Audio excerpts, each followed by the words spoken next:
મારી પાછળ એક દાદા દેખાય છે. ગુજરાતી વાંચનારા લોકો ઘણા એને આસાનીથી ઓળખી જશે. એમનું નામ યશવંત મહેતા છે અને જીવનના 90માં વર્ષ તરફ આગળ વધી રહ્યા છે. બીજી ઓળખ એ છે કે ગુજરાતી ભાષામાં એણે 551 પુસ્તકો લખ્યા છે અને હજુ લખવાનું ચાલુ જ છે. એટલે અવિરત કાર્યરત રહેવું એવો પણ એમનો મંત્ર છે. આજે મને જે રસ છે, કારણ કે હું તો નાનો હતો ત્યારથી એમનું બાળ સાહિત્ય અને એમનું કિશોર સાહિત્ય વાંચું છું. આજે આપણે એમની લાઇબ્રેરી, એમની પાસે કેવા પુસ્તકો છે. સ્વાભાવિક રીતે એક જ લાઇબ્રેરીમાં બધું જ ના આવી જાય, ઠેર ઠેર અલગ અલગ જગ્યાએ પણ રાખવું પડે. સમય સાથે કેટલાક પુસ્તકો સામયિકો કાઢી નાખ્યા હોય, પણ અહીંયા જે છે એ પણ ઘણું બધું છે. આજે આપણે એનો થોડોક પરિચય મેળવીએ.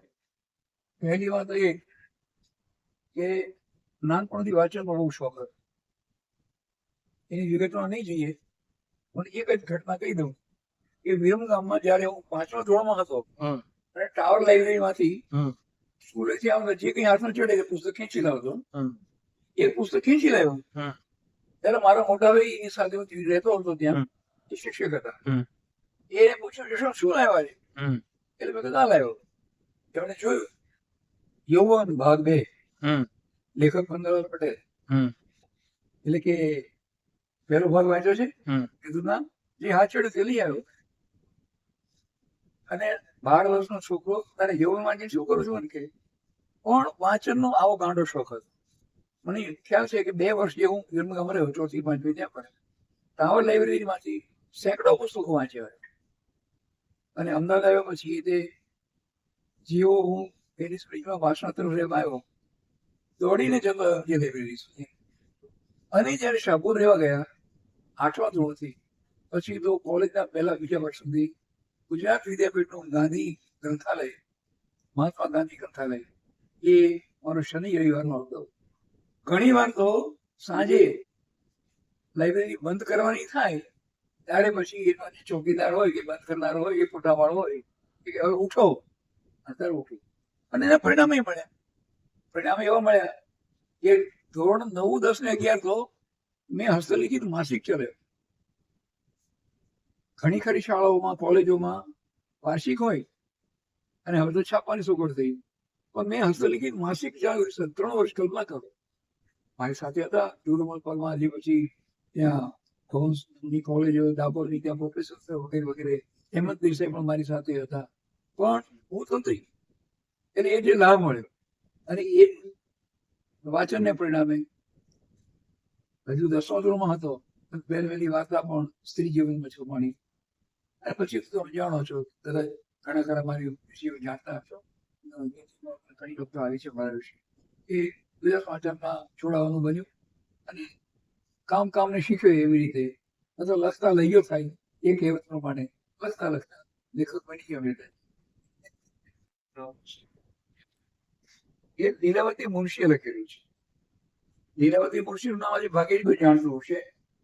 બહુ જાણીતા આપણા નવલકથાકાર અને રાજકીય પુરુષો ખરા, કનૈયાલાલ માણેકલાલ મુનશી, એમના પત્ની, એમને લખેલું ચિત્ર છે. આમાં બહુ અગત્યના રેખાચિત્રો. દાખલા તરીકે એમણે આપણા ઇન્દ્રલાલ યાજ્ઞિકનું લખ્યું છે. એકદમ રોમેન્ટિક છે અને આપણે એવું લાગે કે જાણે એને ઇન્દ્રલાલ યાજ્ઞિકને કઈ નજીકનો સંબંધ હોય, એવા એમણે રેખાચિત્રો એમાં લખેલા છે. એટલે આથી વાણી નામ છે ચંદ્રદર્શન. લાગે કે વિજ્ઞાનનું પુસ્તક હશે, પણ ખરેખર ચંદ્રભાઈ નું કામ અને જીવન એના વિશે એક સંવાદી ગ્રંથ છે. ચંદ્રભાઈએ વિજ્ઞાનના અને સંસ્કૃતિના અને સાહિત્યના જે મહાન, જે શું કહેવાય, વિજ્ઞાનીઓ, મહાન લેખકો, એના વિશે પુસ્તકો લખેલા. એ નાનપણથી વાંચીને કહી શકાય કે હું પણ વિજ્ઞાનમાં રસ લેતો થયો.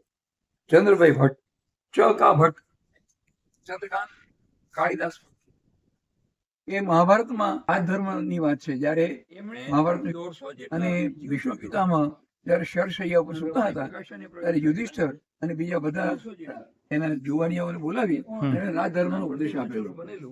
પરંતુ મજાની વાત એ થઈ ગંધીભાઈ કે એને માટે એ મહાભારતના જે 7 ભાગો હતા, એ 7 ભાગ વાંચતા વાંચતા મને કેટલીક એવી વાર્તાઓ મળી કે જે ગુજરાતની અંદર બહુ ઓછા લોકો જાણતા, લગભગ નથી જાણતા. દાખલા તરીકે રૂરુ અને પ્રમોદવરાની વાર્તા. હમ રૂરુ અને પ્રમોદવરાની વાર્તા મેં સંસ્કૃતના વિદ્વાનોને, શાસ્ત્રીઓને, સંસ્કૃતના પ્રોફેસરોને પણ પૂછ્યું કે તમે રૂરુ અને પ્રમોદવરાની વાર્તા જાણો છો? તો બધાએ નકારમાં માથા ધૂણાવ્યા. તો વાર્તા એવી છે કે રૂરુ અને પ્રમોદવરા, ટૂંકમાં કહી દઈશ, પ્રેમમાં પડેલા.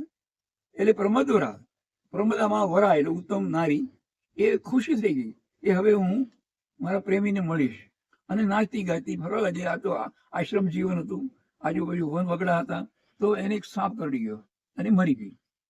એ રૂરુએ પછી એવું રુદન શરૂ કર્યું કે આકાશમાં માર્ગે પસાર થતા યમરાજના દૂતોને પણ એની એટલી બધી અસર થઈ ગઈ કે નીચે ઉતરી કે ભાઈ રડે છે શા માટે? તો કે મારી પ્રમોદવરા મરી ગઈ, હવે મારે નથી જીવવું, હવે હું આજકાલ માટે હમણાં આત્મહત્યા કરવા માંગુ છું. એ યમરાજના દૂતે કીધું ભાઈ ખમ જરા, હું જરા યમરાજને તારી વાત કરી આવું, તારી ભલામણ કરી આવું, તારી વકીલાત કરી આવું. એટલે યમરાજ કે ભાઈ પ્રમોદવરાનું આટલું જ આયુષ્ય હતું અને એ જતી રહી એટલે ગઈ, પણ કે કઈ તમે રસ્તો કાઢો, કે આ છોકરાનું રુદન મારાથી સહન નથી થતું. એટલે યમરાજ કે એમ કરો, એને જઈને પૂછો કે તારી અડધી આવડતા તું પ્રમોદવરાને આપીશ? એટલે પહેલા હું આપઘાત કરવા તૈયાર છું, તારે અડધી આવડતા નહીં આપું? પતિને માટે સાવિત્રીની વાત આખી દુનિયા જાણે, આખો જગત જાણે, સ્ત્રીઓ પણ જાણે કે સાવિત્રીનું વ્રત કરે, પણ સાવિત્રીના, કારણ કે સ્ત્રીએ પુરુષને માટે ભોગ આપવાની વાત છે, પણ પુરુષે સ્ત્રીઓને માટે ભોગ આપવાની આ વાત છે 1000 વર્ષથી કે 2000-3000 વર્ષથી જ્યારથી મહાભારત થયું ત્યાંથી કોઈ મહાપુરુષો જાણતા નથી.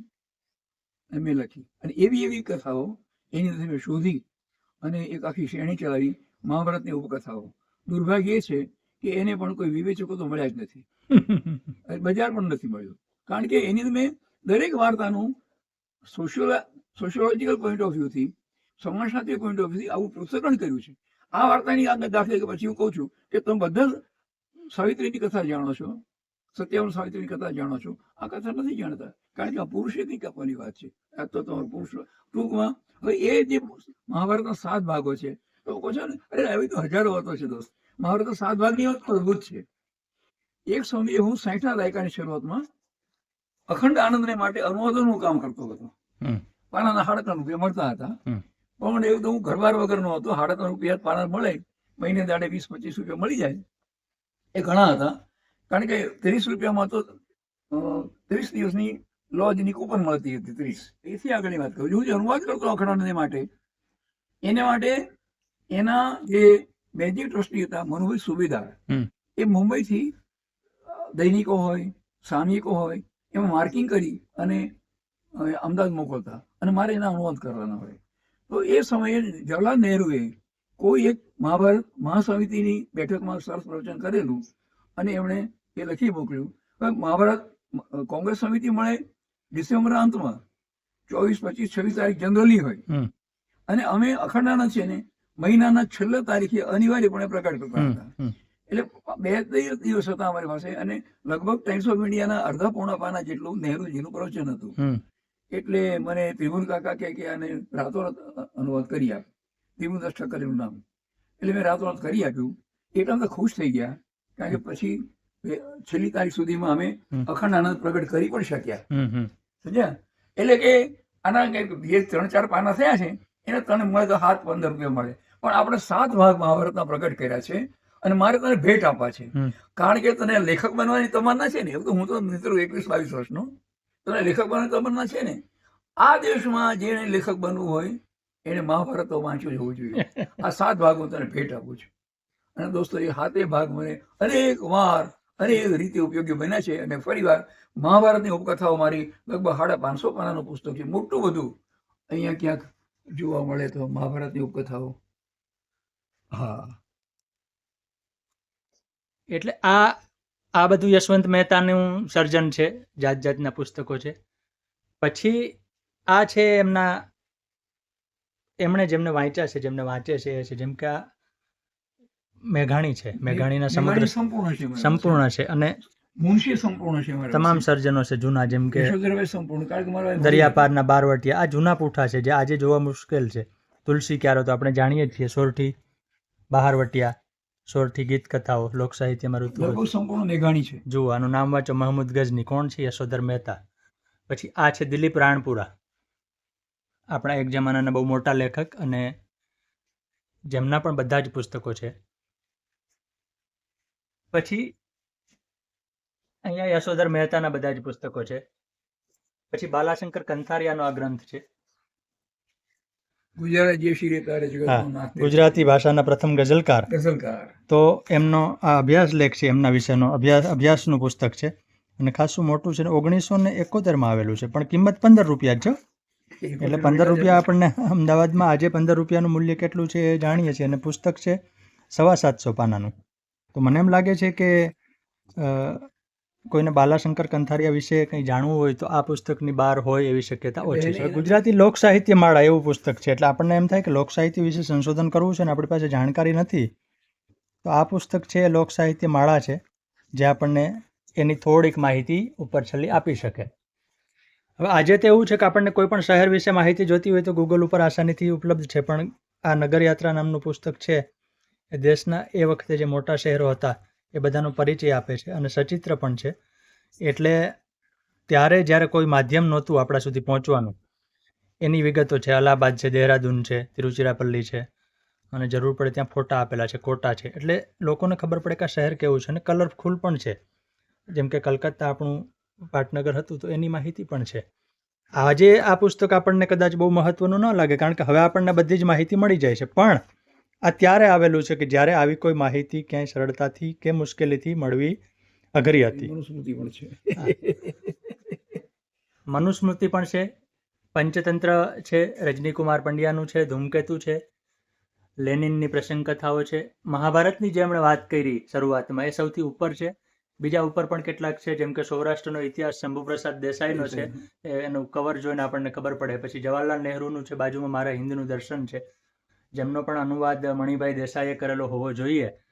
અને જેમાં મણિભાઈ દેસાઈ અનુવાદ અને એમાં જે કવિતાઓ આવતી હતી બાલમુકુંદ દવે એમણે અનુવાદ કર્યું. પછી એક જાડો ગ્રંથ દેખાય છે, great short stories of the world, એટલે બધી ટૂંકી વાર્તાઓ. આ બધું અંગ્રેજી સાહિત્ય છે. આલ્ફ્રેડ હિચકોકે સંપાદિત કરેલા ઓછામાં ઓછા 50 પુસ્તકો હશે. રહસ્ય કથાઓ અને હોરર કથાઓ એનો બહુ મોટો સંપાદક હતો આલ્ફ્રેડ હિચકોક, જે બહુ મોટો હોરર કથાઓ અને રહસ્ય કથાઓનો ચિત્ર સર્જક હતો, ફિલ્મ સર્જક. એના પુસ્તકો પણ ઘણા એને એડિટ કરેલા છે. નાનપણથી એનો પ્રેમી, માટે તો આટલા વર્ષોથી રહસ્ય કથા લખાય છે. ગુજરાત મિત્રમાં 1990થી શરૂ થયેલી આજે 2026માં, એટલે 36 વર્ષોથી દર અઠવાડિયે એક રહસ્ય કથા આવે છે. આ જુઓ પોસ્ટકાર્ડ આજે આપણને લખવાના મેળવવાના બહુ ઓછા થાય છે, પણ યશવંત મહેતા જે યુગથી લખે છે એ યુગમાં પોસ્ટકાર્ડ છે એક સમયે તો પ્રબળ સાધન હતું.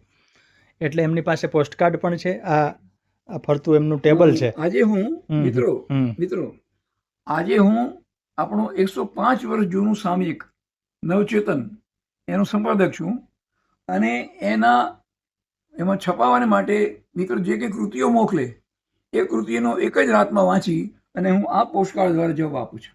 એ માટે આ પોસ્ટકાર્ડ જમા કર્યા છે. તો બધા ઓનલાઈન જવાબ આપતા હશે, હું પોસ્ટકાર્ડથી જવાબ આપું છું. ડિક્શનરી ગુજરાતી સાહિત્યકાર પરિચય કોષ છે, પછી વિવિધ પ્રકારની ડિક્શનરીઓ છે જેની કોઈ પણ લેખકને વારંવાર જરૂર પડતી હોય. પછી એન્સાઇક્લોપીડિયાના ગ્રંથો તો સ્વાભાવિક હોય જ. એવી જ રીતે અહીંયા પણ કેટલી બધી સામગ્રી છે.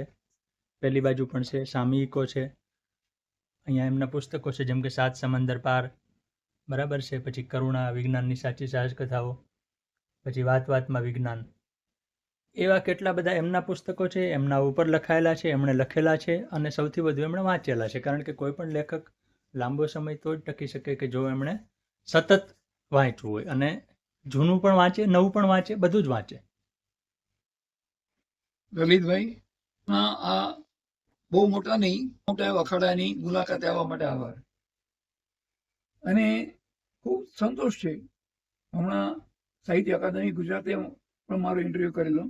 એનું મારું છેલ્લું વાક્ય હતું, આઈ એમ સેટિસ્ફાઈડ વિથ માય લાઈફ. મને જીવનનો સંતોષ છે. સંતોષ તો ત્યાં સુધીનો છે. હવે ટાઇટલ જુઓ,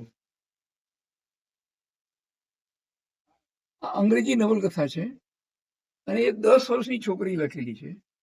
એ છોકરીનું નામ છે સુમેધા ઈશાન મહેતા. સુમેધા મારી ઈશાન પૌત્રી. યશવંત મહેતા. સુમેધા ઈશાન યશવંત મહેતા. 10મા ધોરણમાં હતા, એને 12મું પાસ કર્યું દીકરીએ, પણ 10મામાં હતી ત્યારે એને આ 160 પાનાની નવલકથા લખી. એટલે આટલો બધો મને જીવનથી સંતોષ છે.